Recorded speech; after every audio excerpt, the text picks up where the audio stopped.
పరిశుద్ధుడైన తండ్రి, ప్రేమగల నాయన, జీవాధిపతి, నీకు వందనాలు, స్తుతులు, స్తోత్రాలు.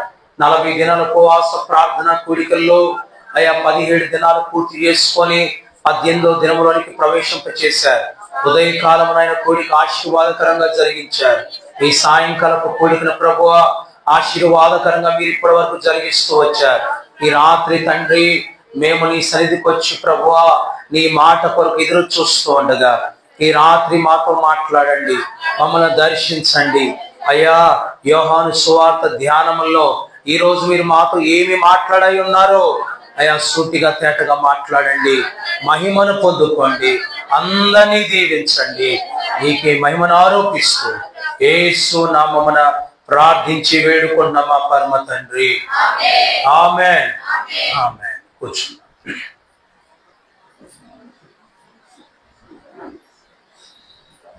దేవుని ఘనమైన నామమునకు మహిమ కలుగునుగాక. హల్లెలూయా. ఈ రాత్రి దేవుని సన్నిధికి వచ్చిన మీ అందరికీ ప్రభు పేద శుభములు, వందనాలు. దేవుడు అందరినీ దీవించును గాక.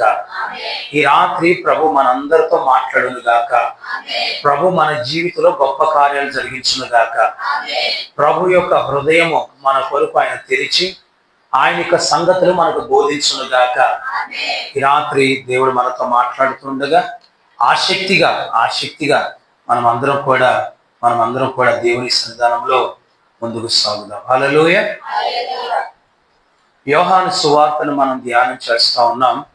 యోహాను సువార్తను మనం ధ్యానం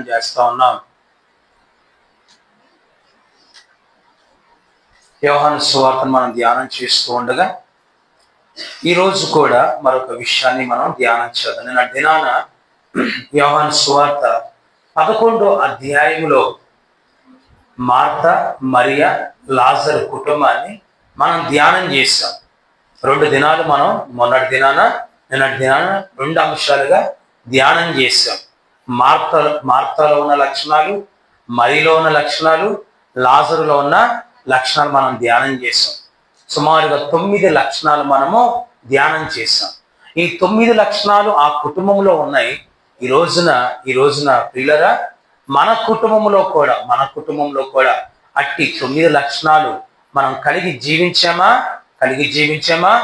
ఆ కుటుంబము అద్భుతము చూచినట్లుగా, ఆ కుటుంబము అద్భుతం పొందుకున్నట్లుగా ఈ రోజున దేవుని పిల్లలమైన మనం కూడా అద్భుతాలు చూడగలుగుతాం. ఆమేన్.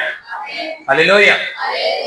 ఈరోజు 12వ అధ్యాయం, యోహాను సువార్త 12వ అధ్యాయాన్ని మనం ధ్యానం చేద్దాం. యోహాను సువార్త 12వ అధ్యాయం 43వ వచనాన్ని మనం చదువుకుందాం.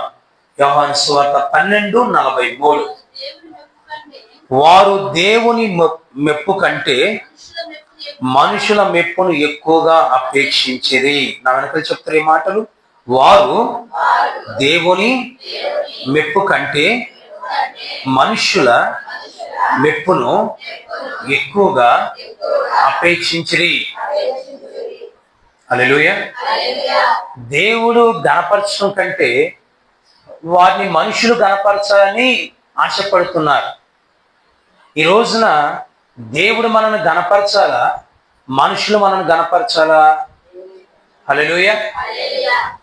దేవుడు మనల్ని గణపరిస్తే ఆటోమేటిక్గా దేవుడే ప్రజలను ప్రేరేపించి మనల్ని గణపరిచేటట్లు దేవుడు చేస్తాడు. మనం ఒకవేళ మనుషుల యొక్క మెప్పు కొరకు ఆశపడ్డామా, మనము ఆశపడ్డామా ప్రియులారా, ఒకవేళ దేవుని మెప్పును మనం పొందుకోలేమేమో. అర్థమవుతుందా? కాబట్టి ఈ రోజున దేవుని మెప్పు కొరకు మనం కోరుకోవాలి. దేవుడు నన్ను మెచ్చుకోవాలి. అది విషయం. ఆమేన్. ఎవరు మెచ్చుకోవాలంట? మీరు మెచ్చుకోవాలా? నన్ను దేవుడు మెచ్చుకోవాలా? మిమ్మల్ని నేను మెచ్చుకోవాలా? దేవుడు మెచ్చుకోవాలా? హల్లెలూయా. ఎందుకంటే నా జీవితం అంతా ఎవరికి తెలుసు? నా రహస్య జీవితం ఎవరికి తెలుసు? నా కుటుంబ జీవితం ఎవరికి తెలుసు? నా బ్రతుకంతా దేవుడికి తెలుసు. కాబట్టి దేవుడు నన్ను మెచ్చుకోవాలి, దేవుడు నాకు మెప్పు కలిగించాలి. హల్లెలూయా. అదే విధంగా మీతో కూడా, మీ దగ్గర కూడా అంతే. మీ రహస్య జీవితం మీ వ్యక్తిగత జీవితం, మీ కుటుంబ జీవితం, మీ ప్రతీది కూడా ఎవరికి తెలుసా? దేవునికి తెలుసు. కాబట్టి మనము దేవుని చేత మెప్పు పొందుకోవాలా, మనుషుల చేత మెప్పు పొందుకోవాలా? ఈరోజు మనమే డిసైడ్ చేసుకున్నాం. హల్లెలూయా. ఈరోజు మన ప్రసంగం యొక్క అంశం ఏమిటంటే, దేవుని మెప్పు కావాలా, మనుషుల మెప్పు కావాలా? ఆమె క్వశ్చన్ మార్క్. దేవుని మెప్పు కావాలా, మనుషుల మెప్పు కావాలా? ఈ రోజున మనుషుల మెప్పు కోసం ఎన్ని చేయట్లేదండి, మనం ఎన్ని చేయట్లేదు. ఒక రాజకీయ నాయకుడు వస్తే, ఒక అధికారి వస్తే ఆయన కొరకు ఎన్ని చేస్తాం, మనం ఎన్ని చేస్తాం. వారి కోసం రోడ్లు ఊడిపిస్తాం, వారి కోసం ఏమండి పూలమాలను సిద్ధపరుస్తాం, వారి కోసం శాలువాలు సిద్ధపరుస్తాం, వారి కోసం మంచి ఆహారాన్ని, వారు తిన్నా తినకపోయినా మంచి ఆహారాన్ని సిద్ధపరుస్తాం. అర్థమవుతుందా? అర్థమైందండి? స్వీట్స్ ఎన్ని వెరైటీస్ ఉన్నాయో ఒక్కొక్కళ్ళు ఒక్కొక్క స్వీట్ తయారు చేసుకొస్తారు కదా. మనం కూడా దైవజనులు, మన ఆత్మీయ నాయకులు కానీ, ఆత్మీయ తండ్రి కానీ లాస్ట్ రోజు మన దగ్గరికి వచ్చినప్పుడు మనం చేయగలిగింది, అవునా, మీరు చేయగలిగింది, మీ కష్టాజితంలో నుంచి మీరు ఎన్ని వెరైటీలు చేసి వారికి ఇస్తున్నారు. హల్లెలూయా. అంటే ఇవన్నీ కూడా ఎందుకు అంటే మనం కొన్నిసార్లు మనుషుల మెప్పు కొరకు ఎంతో ప్రాకులాడుతూ ఉన్నాం. అయితే ఒక మాట, మన దైవజనులు సంతోషించడంలో తప్పులేదు. వారు సంతోషించాలి, వారు మనం ఇచ్చేది తీసుకుని వారు ఆనందించాలి, అది సంతోషకరమే. అయితే కొంతమంది మనుషుల మెప్పు కోసం ఎంత ప్రాకులాడతారు. ఈ రోజున నా ప్రియ సహోదరి సహోదరులారా, మనుషుల మెప్పు కోసం ప్రాకులాడుతున్నారా? మనుషుల మెప్పు కోసం ప్రాకులాడుతున్నారా? లేకపోతే దేవుని మెప్పు కొరకు మీరు ఆశపడుతున్నారా? ఈరోజు దేవుని పిల్లలుగా మనము కొన్ని విషయాలు ధ్యానం చేద్దాం. దేవుని యొక్క మెప్పు మన జీవితంలో ఎలా దేవుడు అనుకరిస్తాడో, వేటిని బట్టి దేవుడు మనకు మెప్పును కలగజేస్తాడంటే మనల్ని మెచ్చుకుంటాడో. ఒక 4 విషయాలు చెప్పి ఒకరిద్దరిని అలా మీకు జ్ఞాపకం చేసి నా వర్తమానాన్ని సమయానికి ముగిస్తాను. ఎందుకంటే రేపు ఉదయం మనకు 6ంటికే ఆరాధన కాబట్టి త్వరగా నేను ముగిస్తాను. చూద్దామండి కొద్ది నిమిషాలు ఇక్కడ ఏం జరిగింది చూద్దాం. 12వ అధ్యాయం 41 నుంచి మనం చదువుకుందాం. యెషయా ఆయన మహిమను చూచినందున ఆయనను గూర్చి ఈ మాటలు చెప్పెను. అయినను అధికారుల్లో కూడా అనేకులు ఆయన యందు విశ్వాసం ఉంచిరి, కానీ సమాజంలో నుండి వెలివేయబడుతురేమో అని పరిసయ్యులకు భయపడి వారు ఒప్పుకొనలేదు. వారు దేవుని మెప్పు కంటే మనుషుల మెప్పును ఎక్కువగా అపేక్షించింది. హల్లెలూయా.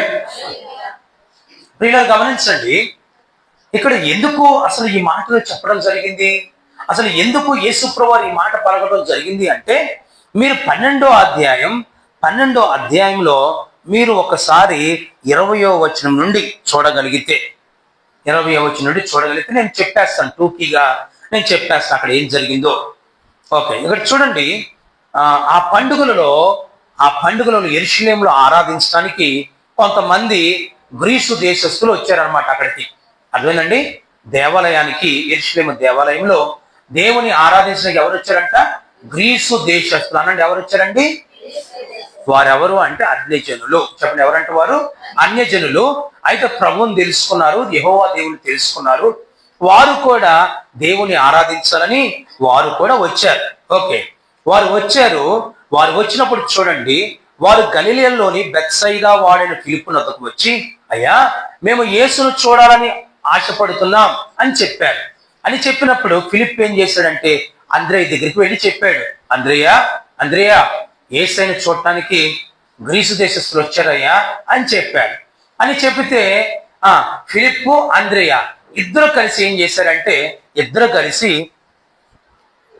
యేసుప్రభువు వారి యొద్దకు వారిని తీసుకుని వెళ్లే క్రమంలో వారు వెళ్ళి మొదట యేసుప్రభువు వారికి చెప్పారు, అయ్యా, ఇలా గ్రీసు దేశస్తులు వచ్చారు, వారు నిన్ను చూడాలనుకుంటున్నారు, కాబట్టి వారిని అనుమతించమంటారా అని వారు యేసుప్రభువు వారిని అడిగారు. చూడండి 23వ వచనం. అందుకు యేసు వారితో ఇట్లనెను, మనుష్య కుమారుడు మహిమ పొందవలసిన గడియ వచ్చి ఉన్నది. గోధుమ గింజ భూమిలో పడి చావకుండిన ఎడల అది ఒంటిగానే ఉండును, అది చచ్చిన ఎడల విస్తారముగా ఫలించును. తన ప్రాణమును ప్రేమించువాడు దాన్ని పోగొట్టుకును, ఈ లోకంలో తన ప్రాణమును ద్వేషించువాడు నిత్య జీవము కొరకు దాన్ని కాపాడుకునునని మీతో నిశ్చయముగా చెప్పుచున్నాను. ఒకడు నన్ను సేవించిన ఎడల నన్ను వెంబడింపవలెను, అప్పుడు నేను ఎక్కడ ఉందునో అక్కడ నా సేవకుడును ఉండును. ఒకడు నన్ను సేవించిన ఎడల నా తండ్రి అతని గణపరచును. ఇప్పుడు నా ప్రాణము కలవరపడుచున్నది, నేనేమందును, తండ్రి ఈ గడియ తటస్థింపకుండా నన్ను తప్పించుమో, అయినను ఇందుకోసమే నేను ఈ గడియకు వచ్చితిని. తండ్రి నీ నామ మహిమపరచమని చెప్పాను. అంతటా నేను దానిని మహిమపరిచితిని, మరలా మహిమపరుతును అని ఒక శబ్దము ఆకాశం నుండి వచ్చును. కాబట్టి అక్కడ నిలుచుండి వినిన జనసమూహము ఉరిమెనో అనిరి. మరికొందరు దేవదూత ఒకడు ఆయనతో మాట్లాడననిరి. అందుకు యేసు, ఈ శబ్దము నా కొరకు రాలేదు, మీ కొరకే వచ్చును. ఇప్పుడు ఈ లోకమునకు తీర్పు జరుగుతున్నది. ఇప్పుడు ఈ లోకాధికారి బయటకు త్రోసివేయబడను. నేను భూమి మీద నుండి పైకెత్తబడిన ఎడల అందరిని నా యొద్దకు ఆకర్షించుకుందనని చెప్పాను. తాను ఏ విధంగా మరణము పొందవలసి ఉండెనో సూచించు ఆయన ఈ మాట చెప్పాను. హల్లెలూయా. మీకు అర్థమైపోయింది? అర్థమైందండి? గ్రీసు దేశస్థులు మేము యేసు ప్రభువుని చూడాలనుకుంటున్నాం అని వారు ఫిలిప్పుతో చెబితే, ఫిలిప్ అంద్రేయుతో చెప్తే, ఇద్దరు కలిసి వచ్చి యేసు ప్రభువుని చెప్తే, యేసు ప్రభువు వారు వచ్చి ఆయన చూడటానికి ఆయనకి ఇష్టపడలేదు. కానీ ఆయన ఏం చెప్తున్నారు తెలుసా? ఆయనకి ఇష్టము కలగలేదు. అంటే వారు ఆయన్ని ఎందుకు చూడాలనుకుంటారు? చెప్పండి. ఆయన అద్భుతాలు చేస్తున్నారు, సూచక్రియలు చేస్తున్నారు, మహత్కార్యాలు చేస్తున్నారు. 5,000 మందికి ఆహారం పెట్టారు, ఇలాగా రోగుల్ని స్వస్థపరిచారు, చనిపోయిన లాజర్ని ఆయన తిరిగి లేపారు. కాబట్టి ఈ పరిస్థితులన్నిటిని బట్టి ఆ ప్రజలందరూ కూడా యేసుక్రీస్తు ప్రభువుని చూడాలని వారు వచ్చారు. ఒకటి, యెరూషలేములో దేవుని ఆరాధించుకోవడానికి వచ్చారు. రెండోది ప్రాముఖ్యముగా అది ఒకటైతే రెండవ ప్రాముఖ్యమైన సంగతి ఏంటంటే వారు యేసు ప్రభువుని చూడాలనుకున్నారు. అయితే యేసు ప్రభువు ఏమంటున్నారంటే, వారు నన్ను చూడాలనుకుంటున్నారు. అయితే ఒక మాట, నా సమయము ఆసన్నమైనది, నేను వెళ్ళిపోవలసిన గడియ ఆసన్నమైనది. మిగతా సువార్తలు ఏమన్నది? ఇక్కడ ఏమని రాశాడంటే, ఇక్కడ ఏమని ప్రభు చెప్పినట్టు రాశారంటే, తండ్రి ఈ గడియ తటస్థింపకుండా 27వ వచనంలో నన్ను తప్పించుము, ఆయనను ఇందుకోసమే నేను ఈ గడియకు వచ్చితిని అన్నారు. అది మిగతా సువార్తలు ఎలా రాశారు? మిగతా సువార్తలు ఎలా రాశారు?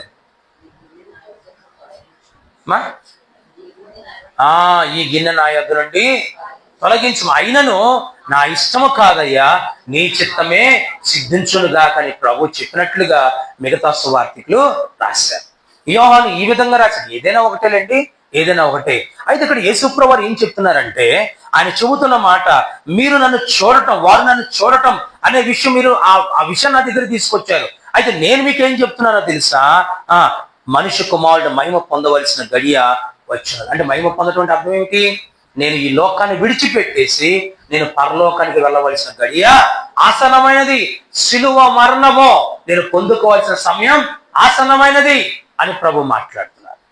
ఆయన మాట చెబుతూ అంటారు, గోధుమ గింజ భూమిలో పడి చావకుండిన ఎడల అది ఒంటిగానే ఉండును, అది చచ్చిన ఎడల విస్తారముగా. మీకు తెలుసుగా, బాగా వ్యవసాయం చేస్తారు కదా, మీకు తెలుసుగా.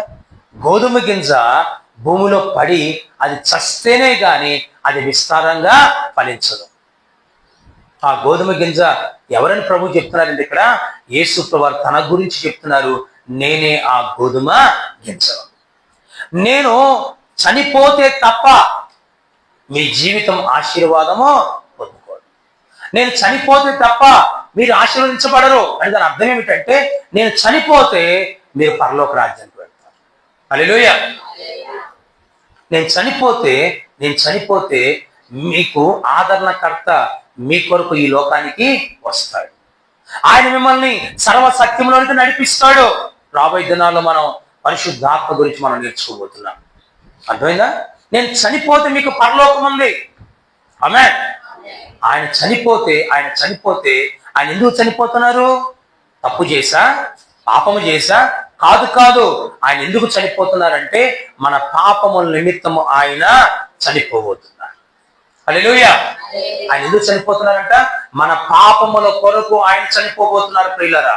కాబట్టి అక్కడ శిష్యులతో చెప్తున్నారు, గోధుమ గింజ చావుకుంటే అది ఒంటుగా ఉంటుంది, కానీ అది చనిపోయిందా అది విస్తారముగా ఫలిస్తుంది. ఆమేన్. హల్లెలూయా.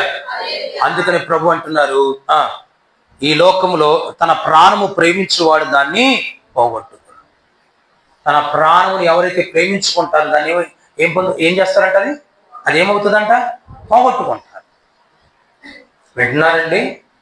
తన ప్రాణమును ప్రేమించుకున్నవాడు దాన్ని పోగొట్టుకుంటాడు.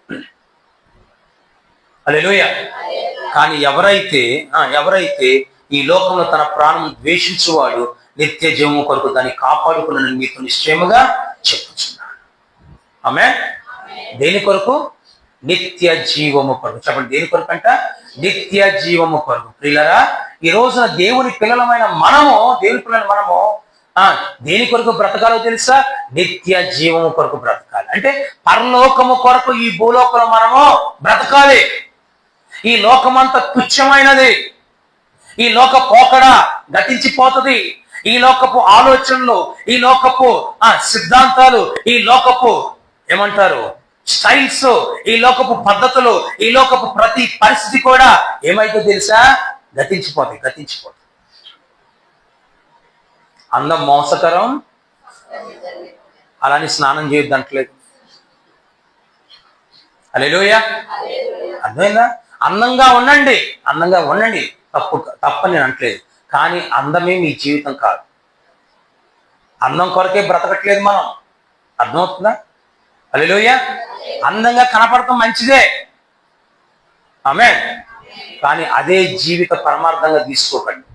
ఇక దాని కొరకే బ్రతకండి, దాని కొరకే డబ్బు వెచ్చించకండి, దాని కొరకే సమయాన్ని వెచ్చించకండి, దాని కొరకే మీరు బ్రతకండి, దాని కొరకే ఇక మీ జీవితం అన్నట్లుగా మీరు బ్రతకండి. హల్లెలూయా. హల్లెలూయా. కనుక మనం పరలోకము కొరకు ఈ భూలోకంలో బ్రతకాలి అని ప్రభు చెప్తున్నాడు. ఒకడు నన్ను సేవించినట్లయితే వాడు ఏం చేయాలంట? నన్ను వెంబడించాలి. ఆమేన్. నేను యేసయ్య బిడ్డనండి అని మీరు చెప్పుకుంటున్నారా? స్వరక్షకుడిగా ప్రభుగా ఆయన అంగీకరించారా? అయితే మీరు ఆయనను వెంబడించాలి. ఎవరిని వెంబడించాలి? చెప్పండి. యేసయ్యను వెంబడించాలి మనం. అర్థమవుతుందా మీకు?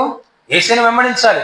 ఇప్పుడు మనం ఆయన బిడ్డమని చెప్పుకుంటూ ఆయన వెంబడించకపోతే ఎలాగా?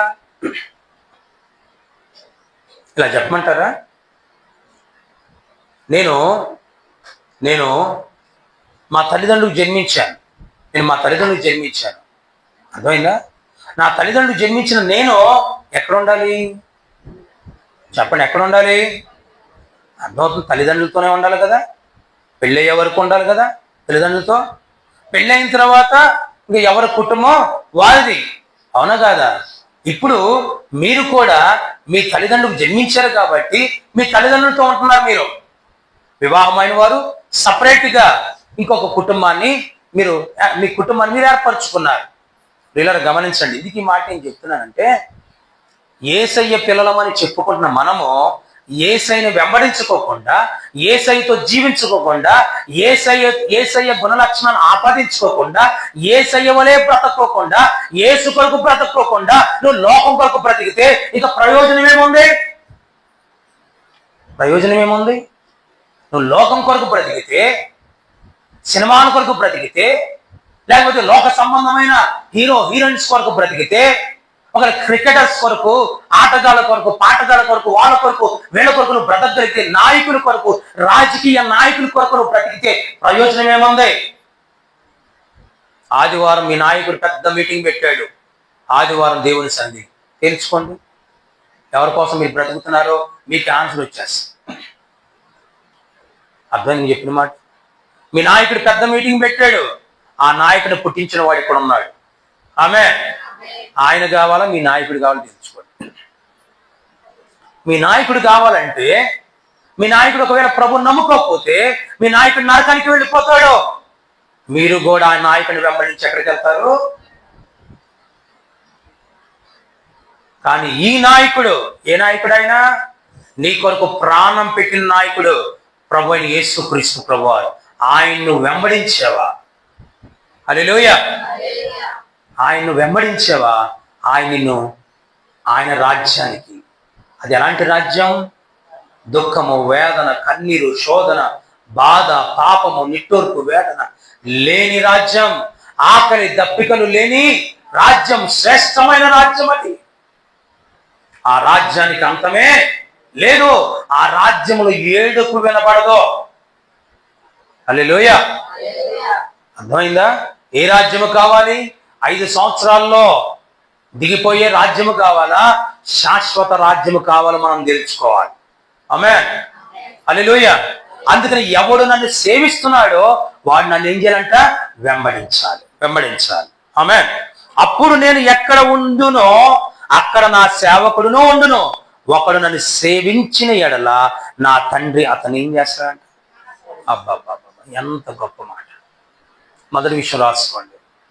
మనము దేవుణ్ణి సేవిస్తే దేవుడు మనల్ని ఘనపరుస్తాడు. ఆమేన్. ఇప్పుడు చెప్పండి, మెప్పు ఎవరి ద్వారా పొందుకుంటావు? దేవుని ద్వారా పొందుకోవాలి. ఆ మెప్పు నువ్వు ఎలా పొందుకుంటావో తెలుసా? నీవు దేవుని సేవిస్తే దేవుని మెచ్చుకుంటాడు, అనగా దేవుడు నిన్ను ఘనపరుస్తాడు, దేవుడు మీకు మెప్పును కలిగిస్తాడు. ఆమేన్. హల్లెలూయా. దేవుడు మనల్ని ఘనపరిస్తే ఇంకెవరిని ఘనపరచాలి మనల్ని? చెప్పండి. మొదటి సమయంలో 2:30, నన్ను ఘనపరచు వారిని నేను ఘనపరుస్తాను. హల్లెలూయా. నన్ను ఘనపరచు వారిని ఘనపరుస్తాను. ఇప్పుడు చూడండి, మీ కాలేజీలో కావచ్చు, మీ స్కూల్లో కావచ్చు, మీ ఉద్యోగ స్థలాల్లో, వ్యాపార స్థలాల్లో, మీ కుటుంబంలో, మీ సమాజంలో, మీ యొక్క వంశంలో, మీ ఊర్లో, మీ రాజ్యంలో, మీ యొక్క జిల్లాలో, మండలంలో, ఎక్కడైనా కావచ్చు, మనం ఎవరిని సేవించాలో తెలుసా?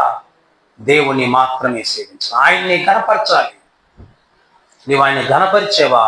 నీవు ఆయన సేవిస్తున్నావా? ఆయన నిన్ను ఘనపరుస్తాడు, ఆయన నిన్ను మెచ్చుకుంటాడు, ఆయన నీకు మెప్పు కలగజేస్తాడు. ఈ లోకంలో మెప్పులన్నీ కూడా తాత్కాలికం. ఒక దండ వేస్తాడు, మీకు అవసరం అయితే ఆ దండ ఉంటుందండి, వాడిపోదా? కానీ ఆయన ఇచ్చే కిరీటం వాడబారని కిరీటం అది. హల్లెలూయా. కాబట్టి మొదటిది, మనం దేవుణ్ణి సేవించేమా దేవుడు మనల్ని మెచ్చుకుంటాడు, అనగా దేవుడు మనల్ని ఘనపరుస్తాడు. హల్లెలూయా. ఓకే, చూడండి, ఇంకా మరి కొన్ని విషయాలను మనం ధ్యానం చేద్దాం. ఇంకా ముందుకు మనం తర్వాత వెళ్దాం. ఇంకా కొన్ని మాటలు మనం చూసుకొని మళ్ళీ వెనక్కి ఒక్కసారి వద్దాం. 2వ అధ్యాయం రోమ పత్రిక 29వ వచనం, 2:29 చదువుదాం. రోమ 2:29. మనకు మెప్పు ఎలా వస్తుంది అమ్మ? చదవండి. అయితే అంతరంగమందు యూదుడైన వాడే యూదుడు, మరియు సున్నతి హృదయ సంబంధమైనదై ఆత్మయందు జరుగునది కానీ అక్షరం వలన కలిగినది కాదు. అట్టి వానికి మెప్పు మనుషుల వలన కలుగదు, దేవుని వలనే కలుగును. ఆమేన్. హల్లెలూయా. హల్లెలూయా. జాగ్రత్తగానండి, నేను ఇంకొక రకంగా చదువుతున్నాను ఈ వాక్యాన్ని. అంతరంగమందు క్రైస్తవుడైన వాడే క్రైస్తవుడు, మరియు సున్నతి హృదయ సంబంధమైనదై ఆత్మయందు జరిగినదే గాని అక్షరం వలన కలుగునది కాదు. అట్టి వానికి మెప్పు మనుషుల వలన కలగదు, దేవుని వలనే కలుగును. ఆమేన్. అంతరంగమందు, అక్కడ యూదుడని రాశాడు, మనం క్రైస్తవుడు అని చెప్పుకుందాం. అంతరంగమందు క్రైస్తవుడైన వాడే క్రైస్తవుడు. హల్లెలూయా. మీకు అర్థమైందా? అంతరంగమందు నీవు క్రైస్తవుడివి, క్రైస్తవురాలవైతే నువ్వు క్రైస్తవుడివి, క్రైస్తవురాలు అంటే అర్థం ఏంటి? బాహ్యముగా మనం క్రైస్తవులు అయితే క్రైస్తవం కాదు. మీకు అర్థమయ్యేటట్లు నేను చెప్తాను. మీరు కొంతమంది బంగారం గొలుసులు చైన్స్ చేయించుకుంటారు కదా, దానికి క్రైస్తవులు, కొంతమంది క్రైస్తవులు ఏం చేస్తారంటే సిలువ పెట్టుకుంటారు. మీకు ఐడియా ఉందా? సిలువ పెట్టుకుంటారు. అర్థమైందండి? కొంతమంది రోసరీ జపమాల వేసుకుంటారు, కొంతమంది చేతికి బ్యాండ్లు పెట్టుకుంటారు. ఏ బ్యాండ్లు అవి? సిలువ బ్యాండ్లు కావచ్చు, జీసస్ లవ్స్ యు అని ఇలా వాక్యానికి సంబంధించి పెట్టుకుంటారు. ఒక మాట నేను చెప్తున్నాను, అంతరంగమందు మీరు క్రైస్తవులుగా కాకుండా, అర్థమైందా, చెవులకి సిలువలు పెట్టుకున్నా, సిలువ బొట్లు పెట్టుకున్నా, అర్థమైందండి, ఇంటి బయట సిలువ గుర్తేసిన, సిలువ చైన్లు చేయించుకున్నా, సిలువ బ్యాండ్లు వేసుకున్నా, వేసుకోండి, ఏదో ఒకటి పెట్టుకోండి. అంతరంగమందు మీరు క్రైస్తవులు కాకపోతే ఎన్ని వేసుకున్నా మీరు క్రైస్తవులు కాదు. అది వాక్యం చెప్తుంది. హల్లెలూయా. ఇక్కడికి వచ్చి ఆడవాళ్ళు చక్కగా ముసుగులేసుకొని కూర్చొని జాగ్రత్తగా వాక్యం విన్నంత మాత్రాన హల్లెలూయా స్తోత్రాలు, చేతుల పైకి దేవునికి స్తోత్రాలు మీరు చెప్పినంత మాత్రాన చెప్పండి క్రైస్తవులు కాదు. ఇక నిలబడిన నేను, కూర్చున్న మా పురుషులు, మేమందరం కూడా అంతరంగమందు క్రైస్తవులైతేనే క్రైస్తవులం, లేకపోతే వేషధారకులు. ఎవరంట? దాని మన భాషలో చెప్పండి, నటించే బ్యాచ్ వీళ్ళందరూ కూడా. నటించే బ్యాచ్ వీళ్ళందరూ కూడా. సినీ యాక్టర్స్ నటిస్తారు, రంగులు వేసుకుని నటిస్తారు. మనం అనుకుంటాం మన హీరో 10 మందిని కొట్టేశాడు అనుకుంటాం. అక్కడ ఏం కొట్టడో ఇలా అంటాడు, దానికి వెనకాల ఒక షార్ట్ సౌండ్ పెడతారు, వాడికి తగిలింది అనుకుంటారు, వాడి కంచి ఇలా గుద్దితే వాడు ఎక్కడో పడతాడు కిలోమీటర్ దూరంలో. బా ఏమి ఏమి కొట్టాడండి మా వాడు అనుకుంటారు. నిద్రలో పక్కన వాళ్ళ ఆవిని కొట్టేస్తాడు, ఈయన పక్కన వాళ్ళ ఆయన్ని కొట్టేస్తుంది ఈవిడ. ఏది అక్కడ. అర్థమైందండి. చిన్నప్పుడు నేను కూడా సినిమాలకి వెళ్ళాను. సినిమా పిచ్చోండి నేను, వెళ్ళటం కదా, సినిమాలు పిచ్చోండి నేను. సినిమా హాల్ నుంచి వచ్చేటప్పుడు ఉంటుంది, మనమే హీరో అనుకుంటాం. మీకు అనిపించిందో లేదో? అవునండి, కింద నడవం మనం. ఎక్కడ నడిచుంటారు మగవాళ్ళు అయితే? మరి మీరు ఆడపిల్లలు తెలీదు. బెంచ్ల మీద నడిచేవాళ్ళం, కింద నడిచేవాళ్ళం కాదు. ఎందుకంటే ఆ సినిమా హాల్లో నుంచి బయటకు వచ్చేవారు మనమే హీరో. ఆ తర్వాత మళ్ళీ తుస్సు, మళ్ళీ మామూలు ఆ సైకిల్ తొక్కుని ఇంటికి రావాలి. అవునా? అంతే ప్రియులారా, ఇవన్నీ కూడా నటన నటన నటన. మనము నటించే బ్యాచ్ కాకూడదు. అంతరంగమందు మనం నిజమైన క్రైస్తవులుగా ఉండాలి. నీవు అంతరంగమందు నిజమైన క్రైస్తవురాలు అయితే నీ మాటలు మారిపోతాయి, నీ చూపులు మారిపోతాయి, నీ నడవడిక మారిపోతాయి, నీ ఆలోచనలు, నీ తలంపులు, నీ కోరికలు, నీ ఉద్దేశాలు, నీ యొక్క పరిస్థితి అంతా మారిపోతాయి. హల్లెలూయా. నువ్వు ఎలా మారుతావు తెలుసా? సాధువుగా మారిపోతావు. ఒక మాట చెప్పమంటారా? సౌలు కంటే, అంటే పౌలు సౌలుగా ఉన్న దినాల్లో సౌలు కంటే గొప్పలం మనం? చెప్పండి, గొప్పలం అండి? అస్సలు కాదు. ఎందుకో తెలుసా? సౌలు ఒకప్పుడు ఎవరో తెలుసా? దోషకుడు, హింసకుడు, హానికరుడు. క్రైస్తవుడు అనే మాట రాకుండా కొట్టేసేవాడు. అంతే, కొట్టేసేవాడు. వాడు బతుకుతాడా చేస్తాడు తర్వాత విషయం. అర్థమవుతుందా మీకు? క్రైస్తవులు అని ఎవరైతే మాట్లాడుతున్నారో వారందరినీ చెరసలో వేయించాడు, చంపించేశాడు, పిచ్చ కొట్టుడు కొట్టేశాడు, భయంకరంగా హింసించి జైల్లోనే మధ్యగతులుగా చేశాడు. ఇక చావటం, జైల్లోనే చావటం. అంతే, అది ఆయన స్టైలు, ఆయన విధానం అది ఒకప్పుడు. కానీ ఆయన మార్పు చెందిన తర్వాత అపోస్తుల కార్యముల గ్రంథం 9వ అధ్యాయం ఇంటికెళ్ళి పడుకునే ముందు జాగ్రత్తగా చదువుకుని, అందరూ ఇంటికెళ్ళి జాగ్రత్తగా చదువుకోండి 9వ అధ్యాయం. ఆ 9వ అధ్యాయంలో అననీయ అని ఒక శిష్యుడు ఉన్నాడు. ఆ శిష్యుడిని యేసుప్రభువు పిలిచి అంటాడు, అననీయ వెళ్ళి అక్కడ సౌలు అని ఒక వ్యక్తి ఉన్నాడు, అతనికి నువ్వేం చేస్తావు తెలుసా? అతని కొరకు ప్రార్థన చేయి. అతని కళ్ళకు పొరలు కట్టేసి నీ వెళ్ళి ప్రార్థన చేయి. వెంటనే అననీయకు భయం వేసి, ప్రభువా, నీ పిల్లల్ని ఎంతగానో హింసించాడు కదా, బాధ పెట్టాడు కదా, ఆ సౌలు దగ్గరికి వెళ్ళి నేను ప్రార్థన చేయాలా? నువ్వా వెళ్ళి ప్రార్థన చేయమంటుంది అంటే, అప్పుడు ప్రభు ఏమంటారో తెలుసా? అననీయ, అతడు నా కొరకు ఎన్ని శ్రమలు అనుభవించాలో, ఎన్ని బాధలు భరించాలో నేను అతనికి చూపిస్తా, నువ్వు వెళ్ళి ప్రార్థించి. వెళ్ళాడండి అననీయ. సౌలా, సహోదరుడా, యేసయ్య నన్ను పంపించాడు, ప్రార్థన చేద్దామని ప్రార్థన చేసి కళ్ళు కొన పొరలు ఊడిపోయి 3 దినాల తర్వాత ఉపవాసం ఉన్న ఆ వ్యక్తి బాప్తిజం తీసుకున్న తర్వాత మీరు ఒకసారి పౌలు జీవితాన్ని చదవండి. పౌలు జీవితాన్ని. ఒకప్పుడు పౌలు ఎంత కఠినస్తుడిగా ఉన్నాడో, హానికరుడు, దోషకుడు, హింసకుడిగా ఉన్నాడో, ఇప్పుడు అనేకులు ఆయన హింసిస్తా ఉంటే తల దించుకొని ఉన్నాడు. చేతగాక కాదు. మీకు అర్థమైంది చెప్పిన మాటలో? చేతగాక కాదు. ఆయన కొడితే నలుగురు పడిపోతారు, అంత బలవంతుడు పౌలు గారు. కానీ అతడు తను తగ్గించుకున్నాడు. తన జీవితాన్ని ప్రభు కొరకు అర్పించిన వాడు. ఆమేన్. అంతరంగంలో నిజముగా క్రైస్తవుడిగా బ్రతికిన వాడు పౌలు గారు. ఈరోజు మీ సంగతి ఏమిటి? ప్రభు నన్ను అడుగుతున్నాడు, మరి నీ సంగతి ఏమిటి అని అడుగుతున్నాడు. ఈరోజు మనం నిజముగా క్రైస్తవులమేనా? నిజముగా క్రైస్తవమా? ఉత్తి క్రైస్తవమా? నిజముగా క్రైస్తవమా? నటించే క్రైస్తవమా? నిజముగా క్రైస్తవమా? లేకపోతే గుడిలోనే క్రైస్తవమా? హలో, ఈరోజు ప్రభు నిన్ను అడుగుతున్నాడు. నీవు మెప్పు దేవుని వలన నువ్వు పొందుకోవాలని అనుకున్నట్లయితే నువ్వు ఎవరి కోసం బ్రతకాలి తెలుసా? నువ్వు ప్రభు కోసం బ్రతకాలి. నువ్వు దేవుని నుండి మెప్పు పొందుకోవాలనుకుంటే నువ్వు నిజముగా అంతరంగములో క్రైస్తవుడిగా బ్రతకాలి. హల్లెలూయా, హల్లెలూయా. ఒక మాట చెప్పంటారా? నేను రహస్యంగా బ్రతుకుతుంటే నా రహస్య బ్రతుకు ఎవరికి తెలుసా?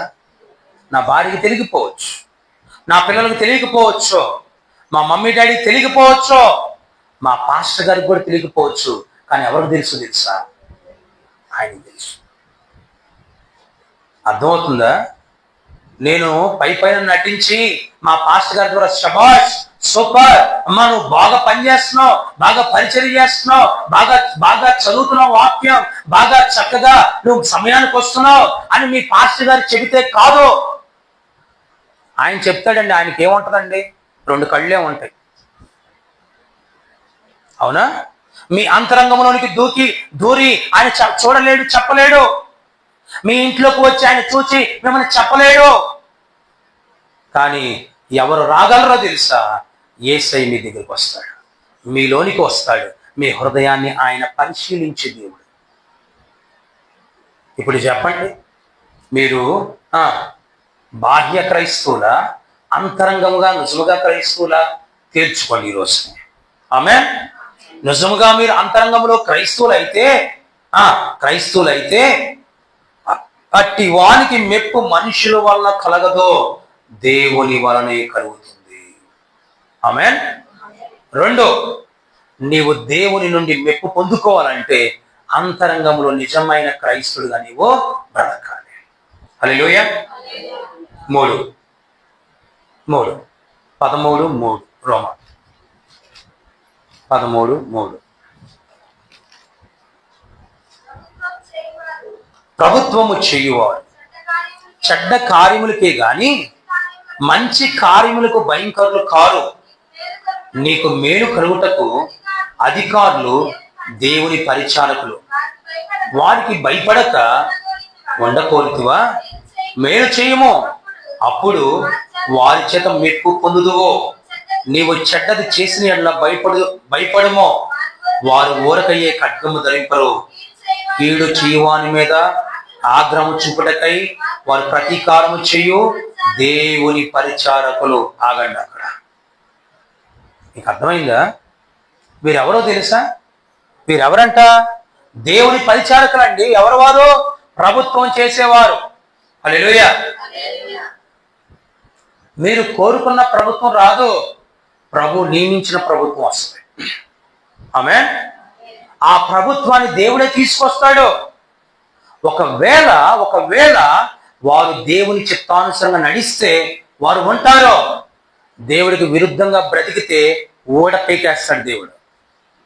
అర్థమైందా? ఓడ పీకేస్తాడు దేవుడు. హల్లెలూయా. ఓకే, ఇక్కడ చూడండి, పౌలు భక్తుడు పరిశుద్ధాత్మ ప్రేరేపణతో ఈ మాటలు రాస్తూ అంటున్నాడు. కాబట్టి అధికారమును ఎన్నో వచ్చినండి 3 కదా.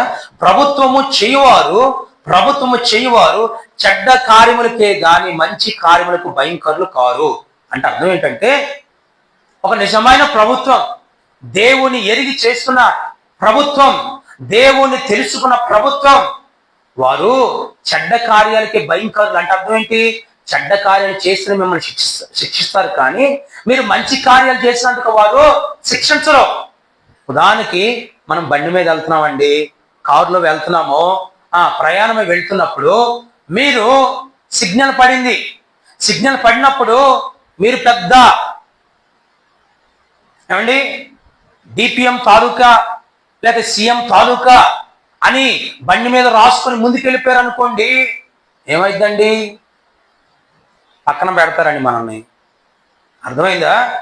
నేను సీఎం తాలూకా, లేకపోతే ఇంకొక నాయకుడు తాలూకా, లేకపోతే ఇంకొక అధికారి మాకు తెలుసు అని నువ్వు చెప్పుకుంటూ నీవు సిగ్నల్ క్రాస్ చేస్తే ఏం చేస్తారు నిన్ను? చెప్పండి నాయనా, నువ్వు సీఎం గారి తాలూకానా, లేకపోతే ఇంకొక నాయకుడు తాలూకానా, ఇంకొక వ్యక్తి తాలూకానా, రారా బుజ్జి కన్నా రా అని 10,000 ఇచ్చి పంపిస్తారా? ఫైన్ వేసి పంపిస్తారు. అర్థమైందా? నువ్వు ఎవరికి సంబంధించిన వ్యక్తివైనా సరే సిగ్నల్ క్రాస్ చేయకూడదు, ఎక్స్ట్రా చేయకూడదు మనం. అర్థమైందా? నేనైనా ఎవరైనా సరే. హల్లెలూయా. మీకు అర్థమైందా? అర్థం అవ్వాలని కొంచెం అర్థమయ్యే రీతిలో మీకు చెప్తున్నా. ఆమేన్. హల్లెలూయా. ప్రియులను గమనించండి, ఇక్కడ ఏమంటున్నారు? మన కొరకు దేవుడు ఏర్పరిచిన అధికారులు, ప్రభుత్వ అధికారులు, నాయకులు మనము చెడ్డ కార్యాలు చేస్తేనే వారు మనం శిక్షిస్తారండి. సిగ్నల్ పడినప్పుడు కరెక్ట్గా మీరు వెళ్ళి అక్కడ బండి ఆపితే మిమ్మల్ని ఏమైనా చేస్తారా? చెప్పడం ఏమైనా చేస్తారా? ఏం చేయరుగా. ఎరా రెడ్ సిగ్నల్ పడింది, ఎందుకు ఆపే బండి అంటారా? రెడ్ పడింది కాబట్టి నువ్వు ఆగాలి. హల్లెలూయా. క్రాస్ చేసుకుని వెళ్తే మనల్ని క్రాస్ చేస్తారు పక్కన. అర్థమవుతుందా? వారు చెడ్డ కార్యాలకే వారు శిక్షిస్తారు, కానీ మంచి కార్యాలకు వారు శిక్ష విధించరు. నీకు మేలు కలుగుటకు అధికారులు దేవుని, చెప్పండి, దేవుని పరిచారకులు. నీకు మేలు కలుగుటకు అంటే అర్థం ఏంటి? దేవుడు రాజకీయ నాయకులు ఎందుకు పెట్టారండి మన కోసం? పోలీస్ అధికారులు ఎందుకు పెట్టారు? మన మేలు కొరకు. దేని కొరకంట? మన మేలు కొరకే. మన మేలు కొరకు వారు దేవుని అధికారులు, దేవుని చేత నియమించబడిన పరిచారకులు వారు. అయితే ఒక మాట అక్కడ ఏం చెప్తున్నారు? ఇంకా పరిచారకులు వారికి భయపడక ఉండకోరితివా. వారికి భయపడకుండా ఉండాలంటే మేలు చేయి, మంచి చేయి. హల్లెలూయా. అర్థమైందండి? వారికి భయపడకుండా ఉండాలనుకున్నట్లయితే నువ్వేం చేయాలి? మేలు చేయి. హల్లెలూయా. నువ్వు మేలు చేసేవనుకో నువ్వు వారికి భయపడవలసిన అవసరం లేదు. ఒకవేళ నువ్వు కీడు చేసేవనుకో వారికి భయపడాలి. ఆమేన్. అంతేనండి? అంతేనా కాదా? ఇప్పుడు నేను హత్య చేశాను అనుకోండి, పోలీసులు భయపడతానా లేదా భయపడినా? భయపడతాను. నేను తప్పు చేసిన పోలీసులు భయపడతాను. అదే నేను తప్పు చేయలేదు అనుకోండి, నేను భయపడను. ఎందుకు నేను భయపడతాను? వారు వచ్చి నన్ను సోదాలు చేసిన నా దగ్గర ఏం దొరికింది? గన్ను లేదు, కత్తి లేదు, ఏమీ లేదు. నేను భయపడను. వాళ్ళని సోదాలు చేసిన నా దగ్గర ఏమి లేదు కాబట్టి నేను వారికి భయపడను. మేలు చేశారా మీరు మెప్పు పొందుకుంటారు. ఆమేన్. మంచి చేస్తే మీరు మెప్పు పొందుకుంటారు. ఒకటి, దేవుణ్ణి గణపరిస్తే మీరు మెప్పును పొందుకుంటారు, ఆయన చేత గణపరచబడతారు. రెండు, మీరు అంతరంగమందు క్రైస్తవుడిగా బ్రతికితే మీరు మెప్పు పొందుకుంటారు ఆయన చేత. మూడోది, మీరు మేలు చేశారా మీరు ఆయన చేత మెప్పు పొందుకుంటారు. ఆమేన్. మొదటి పేతురు 1:7. మొదటి పేతురు 1:7. నశించిపోతున్న సువర్ణము అగ్ని పరీక్ష వలన శుద్ధపరచబడుచున్నది కదా, దానికంటే అమూల్యమైన మీ విశ్వాసము ఈ శోధన చేత పరీక్షకు నిలిచినదై యేసుక్రీస్తు ప్రత్యక్షమైనప్పుడు మీకు మెప్పు, మహిమయు, ఘనతయు కలుగుటకు కారణమగును. ఆమేన్. హల్లెలూయా. నశించిపోతున్న సువర్ణము, బంగారము ఏమవుతుందంట? అగ్ని పరీక్ష వలన అది దానికి ఏమొస్తుంది? శుద్ధపరచబడుచున్నది కదా. శుద్ధపరచబడుచున్నది కదా. మీకు అర్థమైందా? మీరు బంగారము బాగు చేయించుకోవాలనుకుంటున్నప్పుడు దాని కంసాలు వాడు ఏం చేస్తాడు? అగ్నిలో వేస్తాడు. అగ్నిలో, చెప్పండి అమ్మా, దేనిలో వేస్తాడండి? అందరూ చెప్పాలి. దేనిలో వేస్తాడు? అగ్నిలో వేస్తాడు. అప్పుడు ఏమవుతుంది? అది శుద్ధ సువర్ణముగా మార్చబడుతుంది. ఆమేన్. ఒకవేళ అది అగ్నిలో వేయబడకపోతే దానికి మెప్పు, మహిమ, మెరుగు రాదు.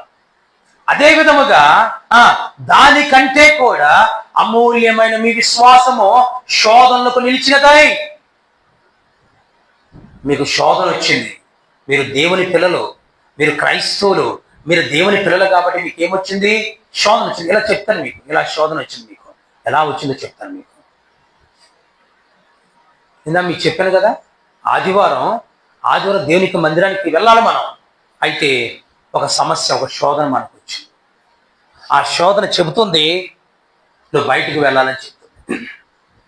మీకు అర్థమైందండి? మీకు అర్థమైందా? ఆ శోధన ఏం చెప్తుంది తెలుసా? మీరు మందిరానికి వెళ్ళకూడదని చెప్పింది. మందిరానికి వెళ్ళకూడదని చెప్పి అవకాశము మీకు ఇప్పుడు ఛాన్స్ వస్తుంది. ఛాన్స్, మీరు మందిరానికి వెళ్ళాలా, మందిరానికి వెళ్ళకూడదు. Choice is yours. మీ చేతిలో చాయిస్. ఇప్పుడు మీరేం చేస్తారు? కొంచెం తర్జన భర్జన పడతారు. అవునా? నేను మందిరానికి వెళ్ళాలా, చక్కగా ఇంట్లో రెస్ట్ తీసుకోవాలా? నేను మందిరానికి వెళ్ళాలా, చిన్న బలహీనత, ఇంట్లో ఉండిపోవాలా? ఏం చేయాలి నేను? మీకు అర్థమైందా? ప్రియులరా, మీరు మందిరానికి రాగలిగితే ఆ శోధన మీరు ఏం చేస్తుంది తెలుసా? జయిస్తున్నారు. ఆమేన్. బంధువులు వచ్చారు మీ దగ్గరికి ఆదివారం, శనివారం నైటే ఊడిపడ్డారు. శనివారం రాత్రి ఊడిపడ్డారు వాళ్ళు. ఇప్పుడు ఊడిపడితే ఏం చేయాలి? ఆదివారం అంకుల్ గారు అంటారు, పిల్లలు వచ్చారు, మటను, చికెను, ఫిష్, ఫ్రాన్స్ అన్ని తీసుకొస్తున్నా, చర్చికి వెళ్ళావా, కాళ్ళు ఎరగబడతా అన్నారనుకోండి. మీరు అనాలి, మీ కాళ్ళు ఎరగబడతా అనాలా? లేదు. ఏమండి, మన అందరము కలిసి మందిరానికి వెళ్దాం. మందిరానికి వెళ్ళి తర్వాత మీరు ఒకటి కొయ్యండి, నేను ఒకటి కోస్తా. మీరు నేను వండుతా ఉంటా, మీరు చూస్తా ఉండండి. నేను వండుతా ఉంటా, మీరు రుచి చూస్తా ఉండండి అని చక్కగా సాఫ్ట్గా ఇద్దరు ఏకీపించిన వారై కుటుంబం అంతా కూడా ఎక్కడ రావాలి? దేవుని మందిరానికి రావాలి. అలా కాకుండా దేవుని మందిరాన్ని విడిచిపెట్టేసి ఇంట్లో కూరలు వండుకుంటా ఉంటే, భోజనాలు వండుకుంటా ఉంటే మధ్యాహ్నానికి అరిగిపోద్ది అది. అవునా? అది సరిగ్గా రాదు, మాడిపోద్ది. అవునా? డేక్షకు అంటుకుపోద్ది. అవునా? అది తిన్న వామిటింగ్స్ అయిపోతాయి, తర్వాత మోషన్స్ అయిపోతాయి. అవునండి. అన్ని రకాలుగా దెబ్బ కొట్టింది. మనకి ఎందుకు వచ్చింది? మందిరానికి వస్తే దేవుడు దీవిస్తాడు. హల్లెలూయా. అర్థం చెప్పిన మాటలో శోధన వచ్చింది. ఇప్పుడు మనకు అదో శోధన అది. ఇప్పుడు నువ్వు ఇంట్లో ఉంటావు, మందిరానికి వస్తావా, నీ చేతిలో ఉంది. అర్థమైందా? కాబట్టి ప్రియులరా, ఇక్కడ మెప్పు, మహిమ, ఘనత మీరు శోధన వలన మీరు పొందుకుంటారు. మీ విశ్వాసానికి ఏమొస్తుందంట? శోధన వస్తుంది. ఆ శోధనలో నిలబడతావా, నిలబడవా? ఆ విశ్వాసంలో నిలబడతావా, నిలబడవా? నిలబడితే నీకు మెప్పు, మహిమ, ఘనతను దేవుడు ఇస్తాడు. అలా కాకుండా నీవు వాటికి ఏమంటారు, దాసోహం అయిపోయావా, నీకు మెప్పు రాదు, మహిమ రాదు, డేక్ష కూడా మిగలదు. హల్లెలూయా. దేవునికి మహిమ కలుగునుగా. నేను జోక్గా మీకు కొన్ని విషయాలు చెప్తానని తెలుసుకుంటారని. అర్థమేనండి? కాబట్టి ఒకటి, నీవు దేవుని సేవిస్తే నిన్ను దేవుడు మెచ్చుకుంటాడు, నీకు మెప్పు కలిగింది, లేక ఘనత వస్తుంది. 2, అంతరంగమందు క్రైస్తవుడిగా నువ్వు బ్రతికేవా, నీకు ఘనత, మెప్పు వస్తుంది. 3, నువ్వు మేలు చేసావా, నీకు మెప్పు, ఘనత వస్తుంది. 4, శోధనలో విశ్వాసము కలిగి ఉన్నావా? దీనిలో శోధనలో విశ్వాసము కలిగి ఉన్నావా? నీకు మెప్పు ఘనత దేవుడిస్తాడు. ఆమేన్. హల్లెలూయా. చివరిది 1 కొరింథీ 4:5. 1 కొరింథీ 4:5.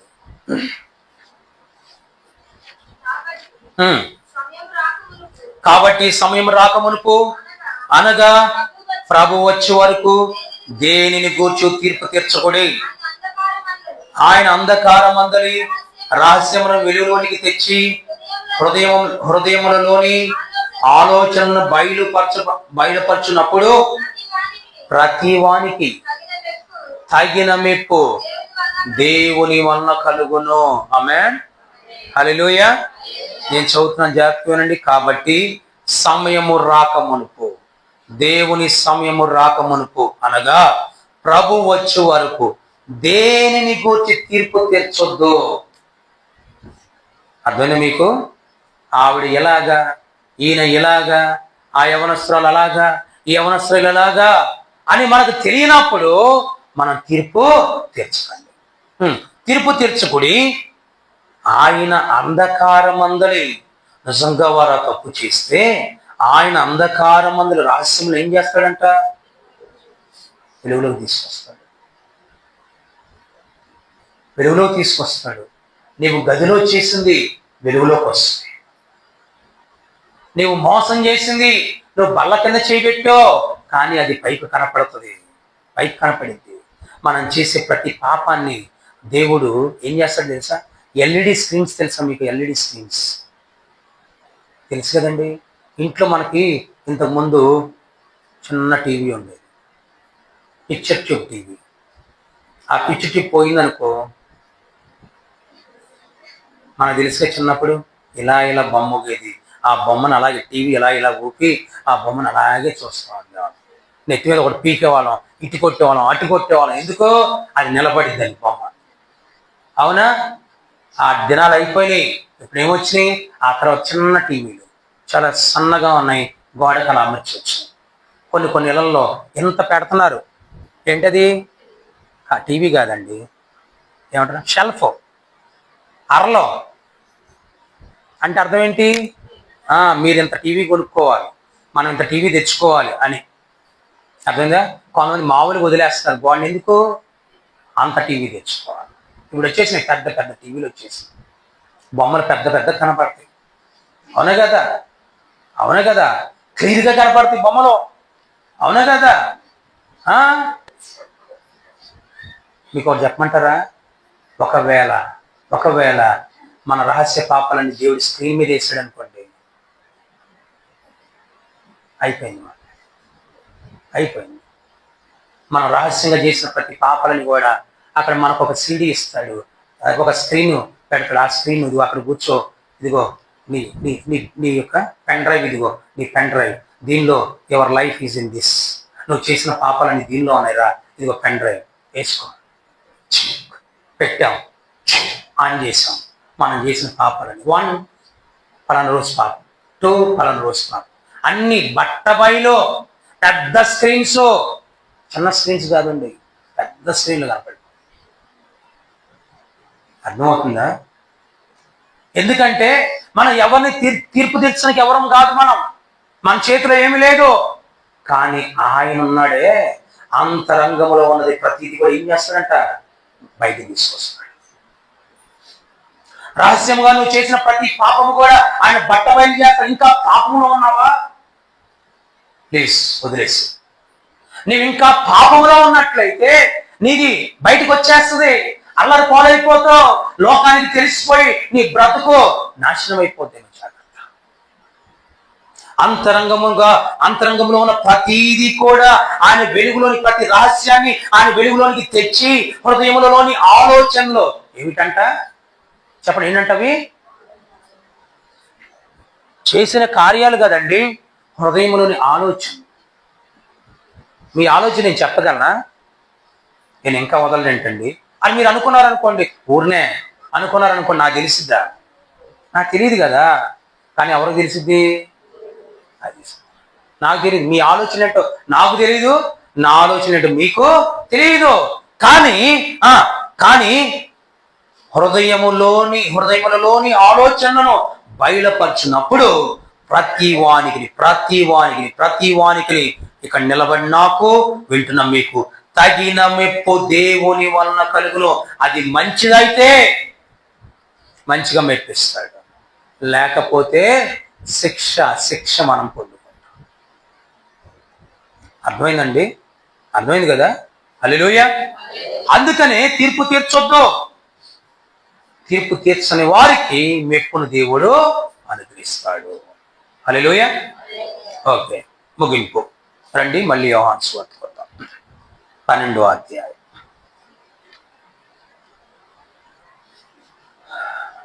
ఓకే, 31 నుంచి 12:31. ఇప్పుడు ఈ లోకమునకు తీర్పు జరుగుతున్నది.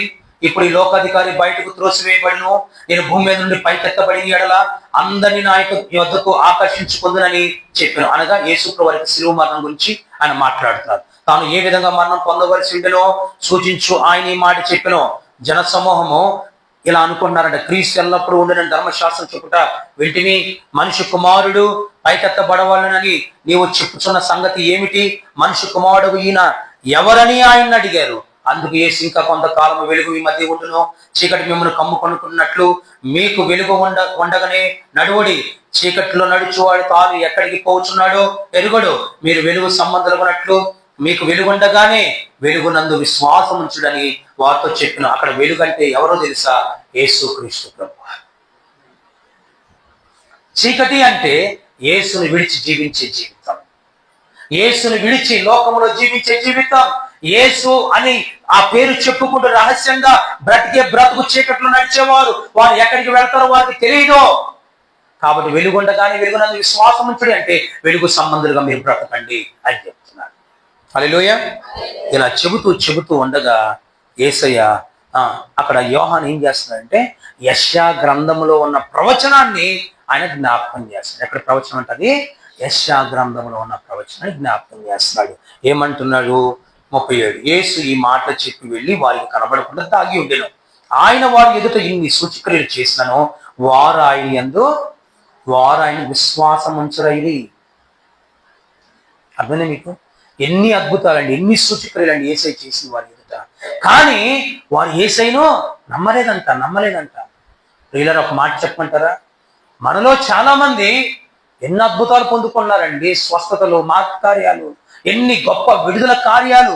ఎన్నిసార్లు మనం నాశనం అయిపోవాలి, ఎన్నిసార్లు మనం పట్టుబడాలి, ఎన్నిసార్లు మనము శిక్షించబడాలి, ఎన్నిసార్లు మనము చనిపోవాల్సింది. వాటి నుంచి మనం దేవుడు తప్పించినా ఎందుకు పాపంలో ఉన్నావు? ఇంకా దేవునికి అనుగుణంగా ఎందుకు జీవించలేకపోతున్నావు? దేవుని కొరకు ఎందుకు బ్రతకలేకపోతున్నావు? దేవునికి ఇష్టమైన జీవితం నీలో ఎందుకు కలగట్లేదు? ఉపవాసాలు ఉన్నప్పుడు ఉపవాసాలు ఉంటున్నారు, ఉపవాసాల తర్వాత మళ్ళీ లోకానుసరంగా బ్రతుకుతున్నారా? ఆరాధన మందిరం ఉన్నప్పుడు మందిరంలో చక్కగా స్తుతించి పాటలు పాడి వాక్యం చదివి ప్రార్థన చేసి పరిచర్య చేసి మళ్ళీ అంత అయిపోయిన తర్వాత మళ్ళీ లోకంలో బ్రతుకుతున్నారా? ఎన్ని అద్భుతాలు దేవుడు చేసినా వారు ఆయన విశ్వాసం ఉంచలేదంట. వారు ఎలా ఉన్నారో చూడండి. వారు ఎలా ఉన్నారంట? 38. ప్రభువా, మా వర్తమానం నమ్మిన వాడెవడు? ప్రభు యొక్క బావు ఎవనికి బయలుపరచబడినో అని ప్రవక్త యెషయా చెప్పిన వాక్యం నెరవేరినట్లు ఇది జరిగెను. ఇందుచేత వారు నమ్మలేకపోయిరి. ఎలైనగా వారు కన్నులతో చూచి హృదయముతో గ్రహించి మనసు మార్చుకొని నా వలన స్వస్థపరచబడకుండునట్లు ఆయన వారి కనులకు అంధత్వము కలగజేసి వారి హృదయము కఠినపరచినని యెషయా మరొక చోట చెప్పాను. అర్థమైందా మీకు? దేవుడు ఎన్ని అద్భుతాలు చేస్తున్నా కనులతో చూస్తున్నారు, హృదయంతో గ్రహించట్లా, మనసు మార్చుకోవట్లా. అందుకని దేవుడు ఏం చేశాడంటే దేవుడే వాని కఠినత్వానికి అప్పగించేశాడు.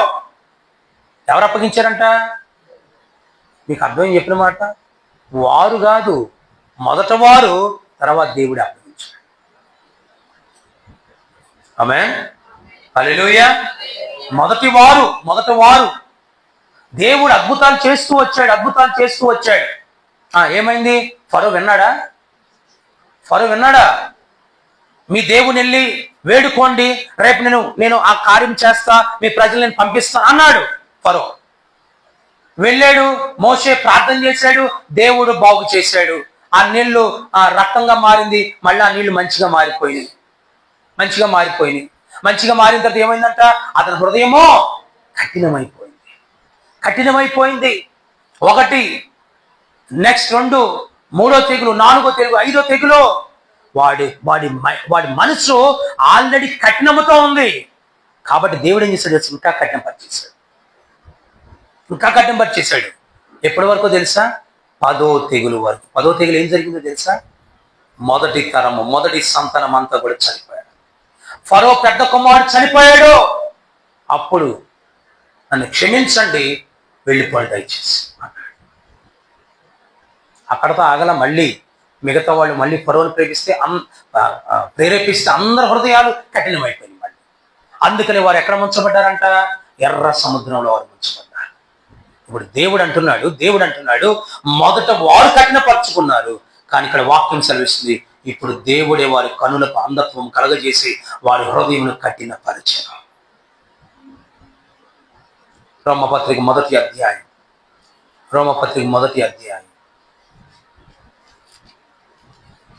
ముగించుకుందామండి. మొదటి అధ్యాయం 21 నుంచి. మరియు వారు దేవుని ఎరిగి ఆయనను దేవునిగా మహిమపరచలేదు, కృతజ్ఞతాస్తుతులు చెల్లింపలేదు, కానీ తమ వాదములు యందు వారు వ్యర్థులైరి. వారి అవివేక హృదయం అంధకరమయమాయను, తాము జ్ఞానం అని చెప్పుకొంచు బుద్ధిహీనులైరి.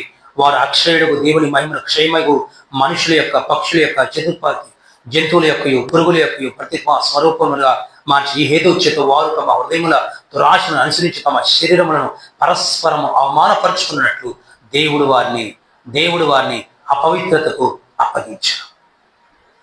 ఎవరు అప్పగించారంట? దేవుడు వారిని అపవిత్రతకు అప్పగించాడు. అసలు అపవిత్రత అంటేనే దేవుడికి ఇష్టం లేదు, కానీ దేవుడి అపవిత్రతకు వారిని అప్పగించాడు. ఎందుకు? వీరు మారలా, ఆ పాపంలోనే ఉన్నారు. క్షమాపణ అడుగుతున్నారు. పాపం చేస్తున్నారు క్షమాపణ. ఇన్నిసార్లు నువ్వు పాపం చేసేది, ఇన్నిసార్లు నన్ను క్షమాపణ అడిగి మళ్ళీ పాపను దిగేది, కాబట్టి వదిలేస్తా పో. దేవుడే అప్పగించేశాడు. అపవిత్రతకు దేవుడే విడిచిపెట్టేశాడు. వెళ్ళిపో.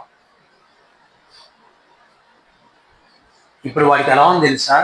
ఎంత ఫ్రీడమ్ వచ్చిందో పాపం చేయటానికి. మమ్మీ డాడీ ఉన్నారు, కొంచెం కష్టంగా ఉంది, కొంచెం ఇబ్బందికరంగా ఉంది.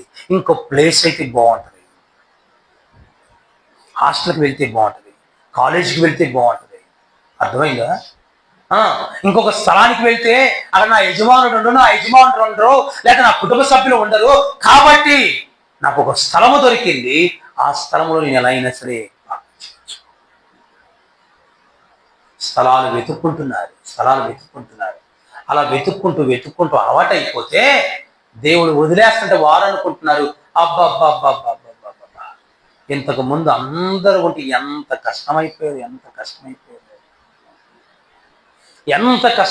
ఇప్పుడు నాకేమొచ్చింది తెలుసా? నాకు వచ్చేసిన రెక్కలో ఇప్పుడు మమ్మీ దగ్గరుండదు, డాడీ దగ్గరుండరు, తెలిసిన వారి దగ్గరుండరు. కాబట్టి మనం ఎలా తిరిగినా, ఎలా చేసినా, ఏమి చేసినా, ఎలా బ్రతికినా, ఎవరితో మాట్లాడినా, ఎవరితో తిరిగినా, ఎలాంటి పాపము చేసినా పర్వాలేదు అనుకున్నారు. వారికి అర్థం కాల దేవుడు విడిచిపెట్టేశాడని. వారికి అర్థం కాల. మీకు మాట చెప్పంటారా? దేవుడు దావీదుని విడిచిపెట్టేశాడండి.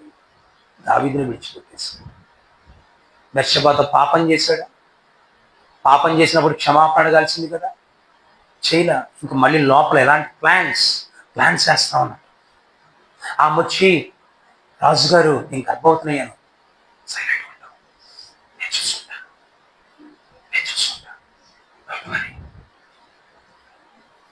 పిలిపించాడు భర్తని. వాడేమో వెళ్ళట్లేదు. వీడు వెళ్ళట్లేదు కాబట్టి చంపించేశాడు. చూసారు? దేవుడు విడిచిపెట్టేశాడు. దావీదుని విడిచిపెట్టేశాడు. తుచ్చమైన అభిలాషకు, అక్రమమైన జీవితానికి ఇంకేంటంటది అమ్మా, ఏంటంటే అది అపవిత్రతకు అప్పగించేశాడు దేవుడు. అపవిత్రతకు అప్పగించేశాడు. అప్పగించిన తర్వాత ఇంకా మారారా? మారలా, ముదిరిపోయారు. అర్థమైంది మీకు? అర్థమైంది మీకు? దేవుడు విడిచిపెట్టానంట, దేవుడు మమ్మల్ని విడిచిపెట్టేసాడు, మాకు నష్టం కలిగింది అనుకోట్లా. ముదిరిపోయారు వీరు. చూడండి, ముదిరిపోయి ఎంత ముదిరిపోయారు చూడండి. 26 నుంచి చదవచ్చు కదండి. అందువలన దేవుడు తుచ్చమైన అభిలాషకు, రెండోది ఒకటి, దేవుడు వారు అపవిత్రతకు అప్పగించేశాడు. 24 వచనం చెప్తుంది, అట్టి వారు దేవుని సత్యమును అసత్యమునకు మార్చి, సత్యమును అంటే అసత్యానికి మార్చి, సృష్టికర్తకు ప్రతిగా సృష్టిని, సృష్టమును లేక సృష్టిని పూజించి సేవించరి. 26, అందువలన దేవుడు తుచ్చమైన అభిలాషకు వారిని అప్పగించేశాడు. వారి స్త్రీలు సైతము స్వాభావికమైన ధర్మమును విడిచి స్వాభావిక విరుద్ధమైన ధర్మమును అనుసరించి అంటే అర్థం ఏంటి తెలుసా? సార్ రెండోది కూడా చదివి చెప్తాను మీకు. చదవ ఆలోచన కూడా చదవండి. అటువలే పురుషులు కూడా స్త్రీ యొక్క స్వాభావికమైన ధర్మమును విడిచి పురుషులు అవాచ్యమైనది చేయించు తమ తప్పిదమునకు తగిన ప్రతి ఫలమును పొందుచు ఒకరి ఎడల ఒకరు కామతత్తులైరి. హల్లెలూయా. ఎవరంట? పురుషులతో పురుషులు, స్త్రీలతో స్త్రీలు. ఎంత ఘోర పాపం అండి ఇది. కానీ అమెరికా ఆమోదించేసింది. మగోళ్ళు ఇష్టపడుతున్నారా? పెళ్లి చేసేసుకోండి. ఇద్దరు స్త్రీలు ఇష్టపడుతున్నారా? పెళ్లి చేసేసుకోండి. స్వాభావికమైన ధర్మమును విడిచి అంటే అర్థం ఏమిటి? ఆ ధర్మం ఏమిటి? పురుషుడు స్త్రీ పెళ్లి చేసుకోవాలి, అది ధర్మం, అది దేవుడు నియమించిన ధర్మం. కానీ వీరంట మాకు మగవాళ్ళు నచ్చట్లేదండి, నాకు ఆ అమ్మాయి బాగా నచ్చింది అంటుంది అమ్మాయి. వాడంటాడు నాకు అమ్మాయి నచ్చట్లే, అమ్మాయితో నాకు ఇష్టంలే, నాకు అబ్బాయితో ఉండాలనిపిస్తుంది అని వారు పెళ్లి చేసుకుంటున్నారంట.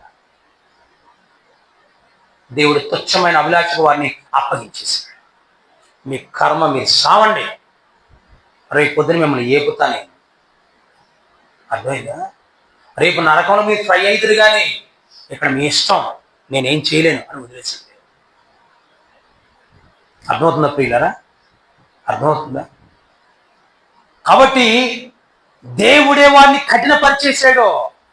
ఇక్కడ వీరు వాక్యం విన్నారు, అద్భుతాలు చూచారు, మహత్కార్యాలు చూచారు, ఎన్నో గొప్ప కార్యాలు వీరు చూచారు. కానీ హృదయాన్ని వారు ఏం చేసుకున్నారంట? మొదట వారు కఠినపరుచుకున్నారు, దేవుడి తర్వాత కఠినపరిచేశారు. ఆమేన్. ఇక్కడ చూడండి, ముగింపులోకి వచ్చాను. 41 నుంచి, యెషయా ఆయన మహిమను చూచినందున ఆయన గూర్చి ఈ మాటలు చెప్పినారు. అయినను అధికారులు కూడా అనేకులు ఆయనను విశ్వాసం ఉంచిరి. కానీ చాలా మంది విశ్వాసం ఉంచారంటండి. అధికారులు విశ్వాసం ఉంచారంటే యేసుప్రభువారి యందు. కానీ సమాజం నుండి వెలివేయబడుదురేమోనని పరిసయ్యులకు భయపడి వారు ఒప్పుకోలేదు.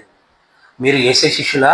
నో, నేను యేసే శిష్యులు కాదండి, కాదు, అస్సలం కాదు మేము అన్నారంట. వారు ఒప్పుకోలేదు. వారు అందుకని ప్రభు అంటున్నాడు, అందుకని భక్తుడని యోహాను రాస్తున్నాడు, వారు దేవుని మెప్పు కంటే మనుషుల మెప్పును ఎక్కువగా అపేక్షించారు.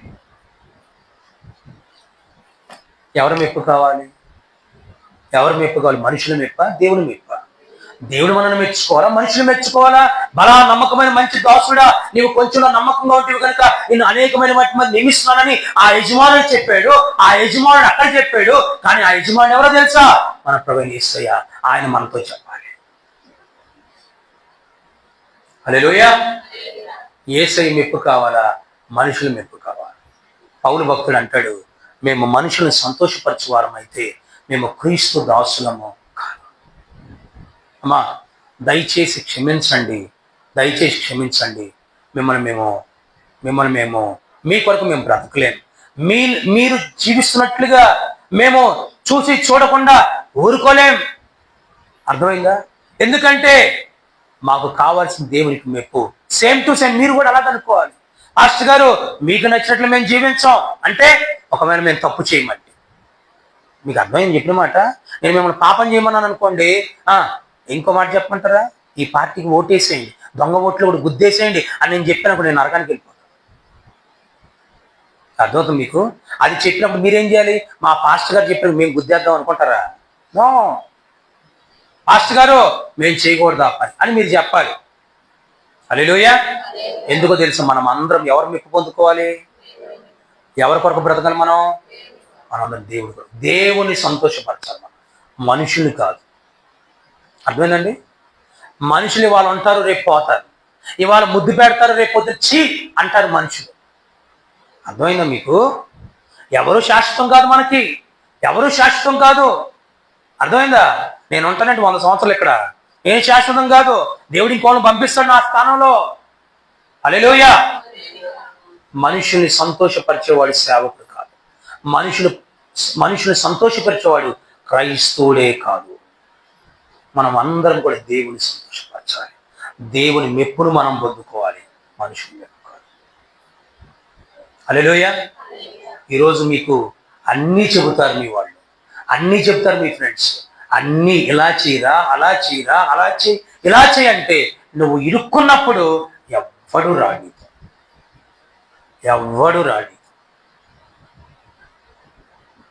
మీకు అర్థం చెప్పిన మాటలో అర్థమవుతుందా? మిమ్మల్ని ఇరికించేసి చప్పట్లు కొట్టుకుంటారు. జాగ్రత్త. మనం మనుషుల మాట కాదు, మనుషుల మెప్పు కాదు మనం పొందుకోవాల్సింది, దేవుని మెప్పు పొందుకోవాలి. ప్రార్థన చేద్దాం. కళ్ళు మూసుకున్నాం, ప్రార్థన చేద్దాం. ఈరోజు ప్రభు సూటిగా తేటగా మనతో మాట్లాడారు. దేవుని మెప్పు పొందుకుంటావా? మనుషుల మెప్పు కావాలా నీకు? మనుషుల మెప్పు అయితే మనుషులను కనపరుస్తావు, మనుషులు మెచ్చుకోవడానికి నువ్వు మనుషుల కొరకు ఎన్నో చేస్తావు. కానీ వాళ్ళు నిన్ను పట్టించుకోకుండా వెళ్ళిపోతున్నారు కదా, నిన్ను గనపరచుకోకుండా వెళ్ళిపోతున్నారు కదా. తర్వాత నువ్వేం చేస్తున్నావు? ఏడుస్తున్నావు, దుఃఖిస్తున్నావు. వారిని నమ్ముకున్నా, వీరిని నమ్ముకున్నా, వారి మెప్పు కోసం ఎన్నో చేశాను, వీరి మెప్పు కోసం ఎంతో డబ్బు ఖర్చు పెట్టాను, కానీ ఖాళీ అయిపోయాను, ప్రయోజనం లేకుండా నా బ్రతుకు అయిపోయింది. అయ్యో ఎంత ఘోరము జరిగిపోయిందని బాధపడుతున్నావు కదా. ఈరోజు ప్రియులారా, మనుషుల మెప్పు కోసం ప్రాకులాడకండి, దేవుని మెప్పు కొరకు బ్రతకండి, దేవుని మెచ్చుకోవాలని బ్రతకండి. హల్లెలూయా. Thank you lord. ప్రభువా నీకు స్తోత్రాలు. ఈ రాత్రి మీరు మాతో మాట్లాడారు నాయన, నీకు వందనాలు చెల్లిస్తున్నాను, నీకు స్తుతులు చెల్లిస్తున్నాను. Thank you Jesus. Hallelujah, hallelujah. రక్షకుడానికి స్తోత్రాలు, మంచి బోధకుడానికి వందనాలు, మాతో మాట్లాడిన దైవమా నీకు వందనాలు. Thank you. హల్లెలూయా. ఈరోజు ఒక మంచి సమర్పణ తీసుకోగలరా? అయ్యా, మనుషుల మెప్పు కోసం నేను ప్రాకులాడతలేదు, వారి మెప్పు కోసం నేను పని చేయట్లేదు, వారి మెప్పు కోసం నేను బ్రతకట్లా. నీవు నన్ను మెచ్చుకోవాలి, నీవు నన్ను మెచ్చుకోవాలి, నీవు నన్ను మెచ్చుకోవాలి, నీవు నన్ను గణపరచాలయ్యా. నీ కొరకు నేను బ్రతుకుతా, నీ కొరకే నేను బ్రతుకుతా. చెప్పగలరా ఈరోజు ప్రభుతో? ప్రార్థన చేద్దాం, ప్రార్థన చేద్దాం. పరమ తండ్రి నీకు వందనాలు ప్రభా. ఈ రాత్రి అనుకున్న నీ సేవకు నిలబెట్టుకొని అయ్యా, నీవు ఇచ్చిన సందేశముకై నీకు స్తోత్రాలు. ఈ సందేశము వింటున్న వారికి మాత్రమే కాదు, ఈ సందేశం నా కొరకు కూడా మీరు అనుగ్రహించారు. మీరు నాతో మొదట మాట్లాడారు, బిడ్డలతో తర్వాత మీరు మాట్లాడుతూ వచ్చారు. అయ్యా, మేము అయ్యా నీ మెప్పు కొరకు ప్రయాసపడటానికి, రాకులాడటానికి, పని చేయటానికి, అయ్యా నిన్ను అర్థించడానికి, అయ్యా నీ యొద్దకు రావటానికి నీ కృపద ఇచ్చేయండి. ఈ రాత్రి నీ సన్నిధికి వచ్చిన ప్రతి ఒక్కరిని పేరు పేరు చుట్టూ మీరు దీవించడం ప్రార్థన చేస్తూ, ఈ రాత్రి ఎవరైతే ఒక మంచి సమర్పణలోకి వచ్చారో వారందరి పక్షం అద్భుతాలు జరుగునుగా కానీ ప్రకటిస్తూ, ప్రతి ఒక్కరిపై నీ కనికరాన్ని చూపించమని సమస్తమైన మహిమ, ఘనత, ప్రభావాలు మీకు ఆరోపిస్తూ మా ప్రభును ప్రియరక్షకుడైన యేసు దివ్యనామమున ప్రార్థించి వేడుకున్న మా పరమ తండ్రి, ఆమేన్. పరలోకమందున్న మా యొక్క తండ్రి, మీ నామం పరిశుద్ధపరచబడును గాక, మీ రాజ్యం వచ్చును గాక, మీ చిత్తం పరలోకమందు నెరవేరినట్లు భూమి మీద నెరవేరును గాక. మా ఆధారాన్ని మాకు దయచేయండి, మా ఎలా అపరాధం చేసిన క్షమించండి, మా అపరాధం క్షమించండి, మా శోధన తెగ దృష్టి తప్పించండి. రాజ్యము, శక్తి, మహిమ నిరంతరం ఉన్నావు తండ్రి. ఆమేన్.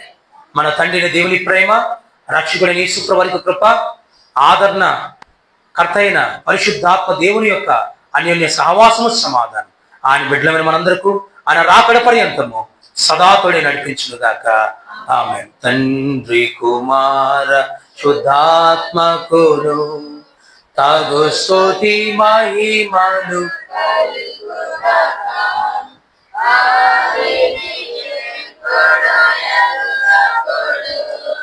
అయినట్లు యుగములు అవును. ఆమేన్. తండ్రి, కుమార, శుద్ధాత్మకును తగు స్తుతి మహిమలు కల్గుగాక.